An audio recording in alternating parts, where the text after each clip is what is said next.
Hello and welcome to mini episode 306 of Real Life Ghost Stories, and I have 3 spooky stories for you today, and the last story comes from the 29th of July 2023, and story number 1 comes from Elena.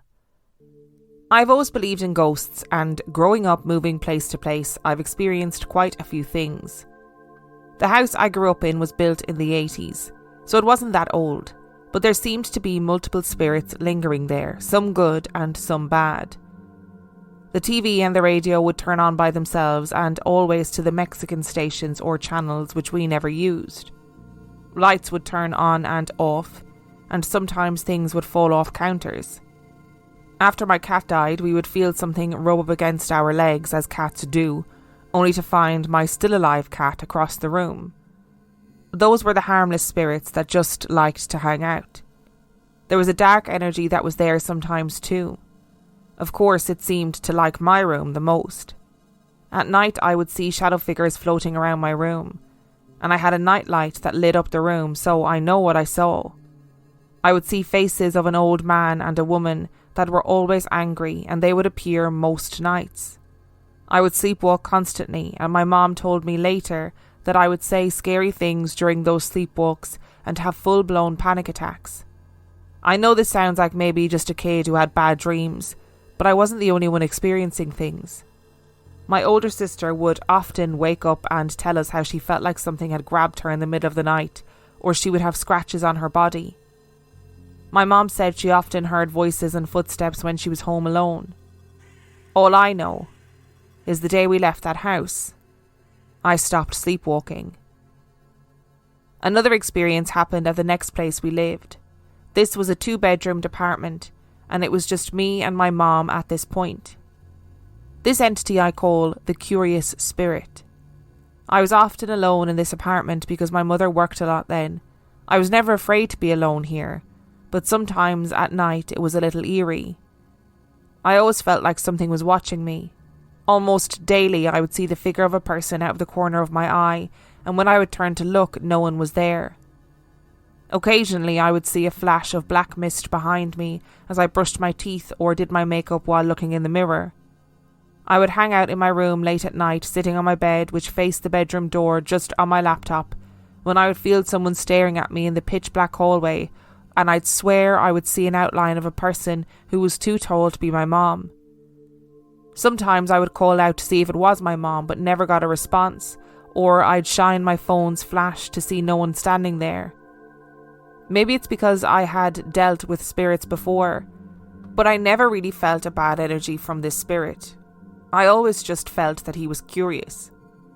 One day my mom had come into my room because she said something had tapped her on the shoulder, and thinking it was me pranking her or something, she came to see. But I was asleep as it was early in the morning. Later we were talking about ghosts and I mentioned what I had experienced, and her eyes got wide as she had been experiencing similar things. What had confirmed this thing's existence for us both was when I told her that I would often feel the entity sit on my bed in the middle of the night. The reason I never thought much of it before was that I had a cat who always slept at the end of my bed each night, so I always thought it was him. That was until my mom, who always kept her door closed so the cats couldn't get in, told me that she often felt the same thing. I've had a few other instances happen since then, such as a haunted closet in the next apartment I lived in, but not much else recently. The place I live in now is ghost-free, though I have seen one figure in the dark before. I think they were just passing, as I haven't seen them since. Well, Elena, that all sounds truly terrifying. And I don't know if it's worse or better that your siblings and your mum had experienced similar things. I guess better, right? Because it means that you're not alone in experiencing it, but then worse because it also means that it's probably real. It sounds like you are incredibly brave though, because I just don't think I'd care whether an entity was curious or not. I don't care if you're benevolent, because I don't want you around. Like, if you're knocking around and you're just curious and want to know what's going on, good for you, but stop knocking things off the counter. Stop being a black mist knocking around the place. Stop staring at me through the bedroom door in the darkness of the hallway. If you want to be curious, just be curious from a distance where I don't know that you're there. Anyway, back to Elena. You are very brave. I would definitely be screaming constantly while I was typing this if I had to go through all of that. Like, I don't want to be seeing shadow figures floating around your room or faces of old men and women really angry? Oh, no, thank you. And story number 2 comes from Jill. I wrote in about my dad's visit after he passed. It was mini episode number 157, White Lightning. You asked me to write in if my dad came to visit again, and here is what happened in 2021.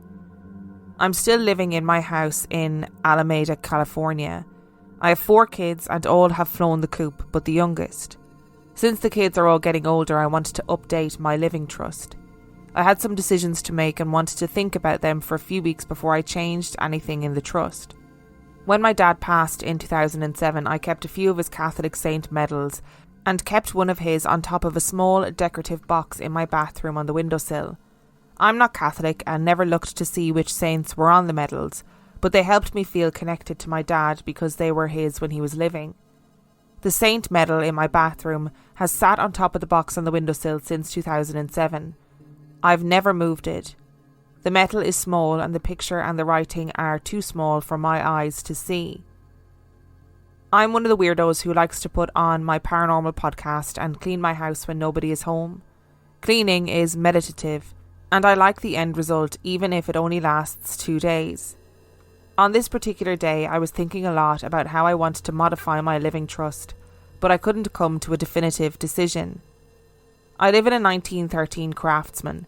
My bedroom can be accessed via a long hallway or through the bathroom, which is the route we most commonly take. My bathroom is neat and not cluttered. I had taken up the cosy floor rug to wash, so the black slate floor was bare. I walked into the bathroom and dropped a pile of folded clothes on the sink counter because I was too lazy to put the clothes all the way into my bedroom. I went out of the bathroom and cleaned the kitchen and then returned to the bathroom. As I walked in, I saw the saint medal on the floor, about 4 feet from the box it had been sitting on for the last 14 years. It was silver on a slate floor, so it was easy to spot. Now I can tell you without doubt that the saint medal was not blown or pushed off the box. It has been in the same location since around 2007.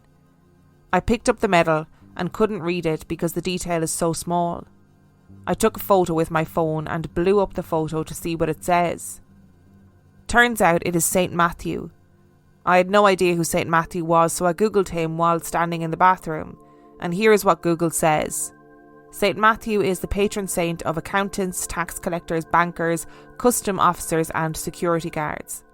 Needless to say, I was taken aback when I learned that St. Matthew was the patron saint of accounting and taxation when I'm struggling to update my living trust. I said, "Okay, Dad, I appreciate you showing me the medal, but now what am I supposed to do with this information?" At this point, for some reason, I knew my dad was telling me that whatever decision I make, it would be okay, and that if in the future I want or need to change my living trust, I can.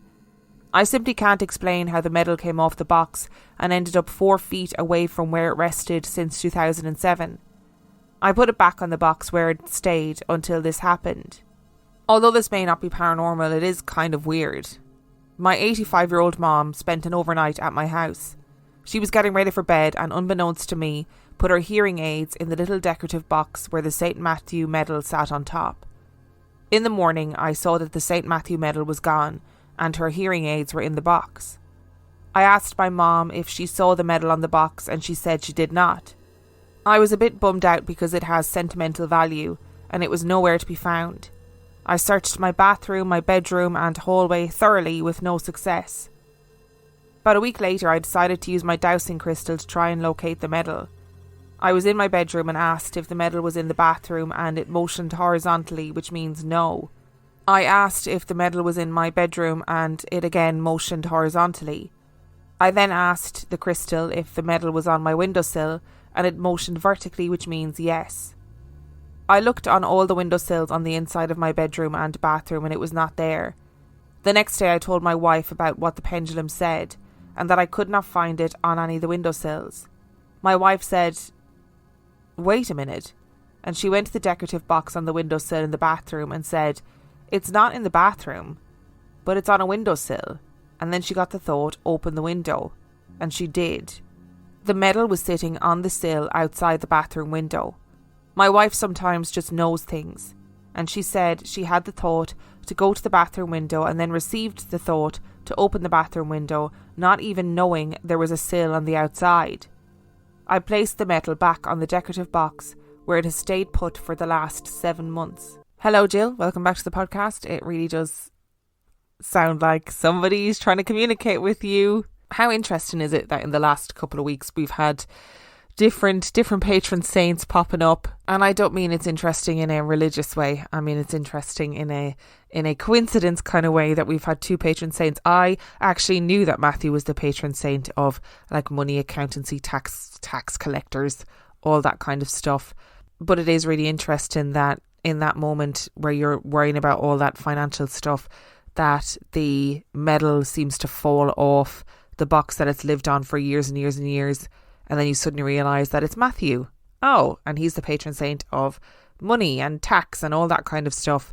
And listen, if your dad's going to communicate with you, he's going to communicate with you in times when you need help and guidance in making a decision. And it's always good to know that the decision you're making, it's going to be okay, regardless of what decision you make.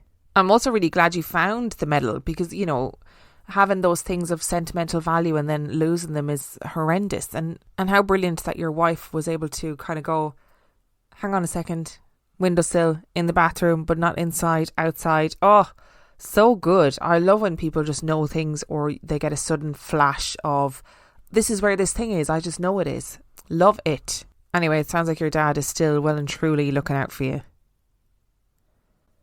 Today's episode is sponsored by BetterHelp. This time of year can be a lot, and the run up to the holiday season can trigger a lot of negative feelings for a lot of people. For some, it might feel overwhelming, it might make you feel anxious, and for others, it might trigger feelings of sadness, of feeling alone, and of feeling loss. And if you resonate with any of those feelings, there are some steps that you can take in your life to counteract some of those feelings. Therapy can give you the tools to feel grounded and manage everything that is going on over the holiday period. So I am a big advocate for therapy. I am in therapy every single week. And for me, therapy has been a way for me to unpack stuff that's going on in my life, to try and develop positive coping skills. And I think it's really important to say that therapy isn't just for people who've experienced major trauma.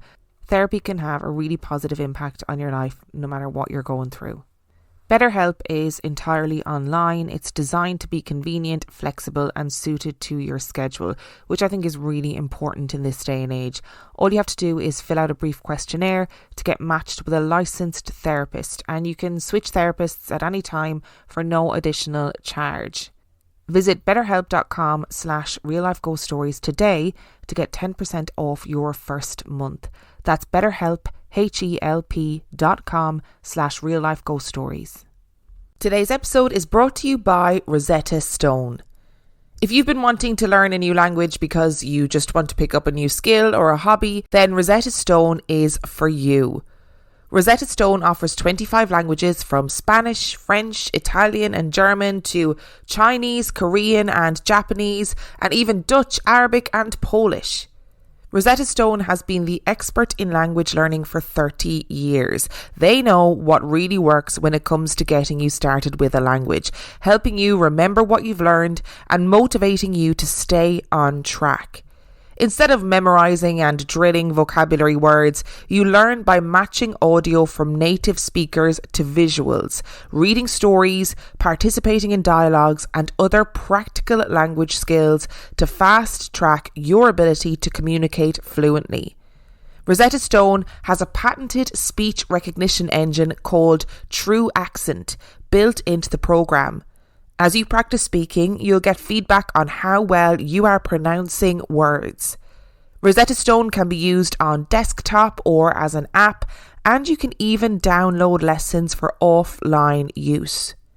Don't put off learning that language. There is no better time than right now to get started.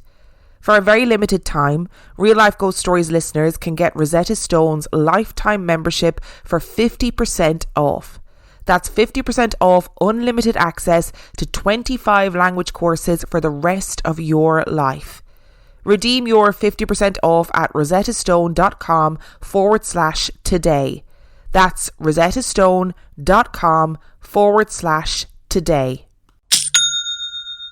Customers are rushing to your store. Do you have a point of sale system you can trust, or is it a real POS? You need Shopify for retail.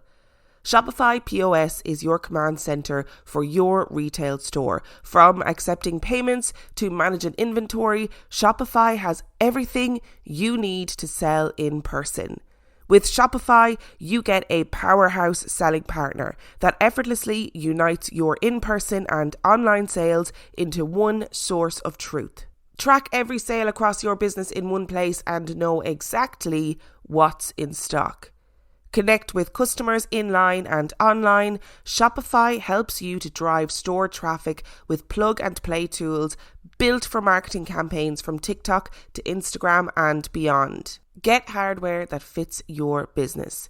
Take payments by smartphone, transform your tablet into a point-of-sale system, or use Shopify's POS Go mobile device for a battle-tested solution. Plus, Shopify's award-winning help is there to support your success every step of the way. Do retail right with Shopify. Sign up for a $1 per month trial period at shopify.com/real-life-ghost-stories, all lowercase. Go to shopify.com/real-life-ghost-stories to take your retail business to the next level today. That's shopify.com/real-life-ghost-stories.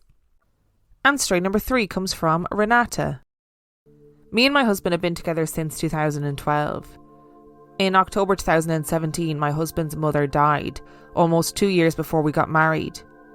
The morning after she died, the whole family gathered at my husband's uncle's place, and eventually said uncle's wife noticed her watch had stopped the moment my mother-in-law had died.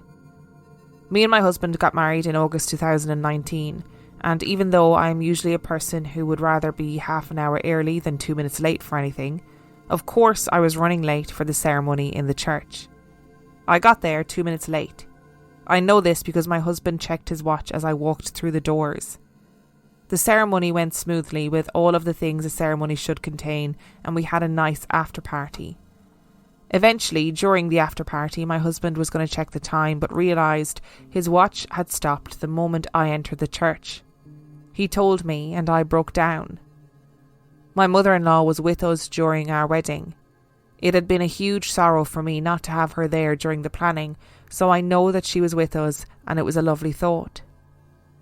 In November 2020 we had our first child, a little girl, who we named after both our mothers.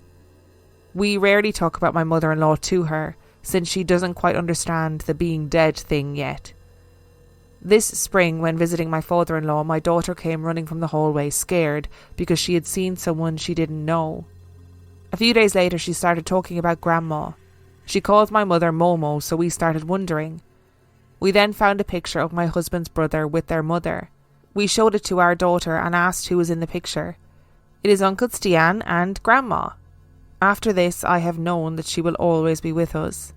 Yet another beautiful story about the loss of a loved one and them coming back after they have passed away. I'm really interested in this phenomenon of clocks stopping, watches stopping when somebody passes away. And we are not alone in being curious about this. So I've been reading a report from the Psychical Research Foundation about this particular phenomena, and it seems that they interviewed staff, so nurses, doctors, caregivers from different care homes and hospitals, and they found that a third of those staff reported watches or clocks stopping at the time of somebody's death.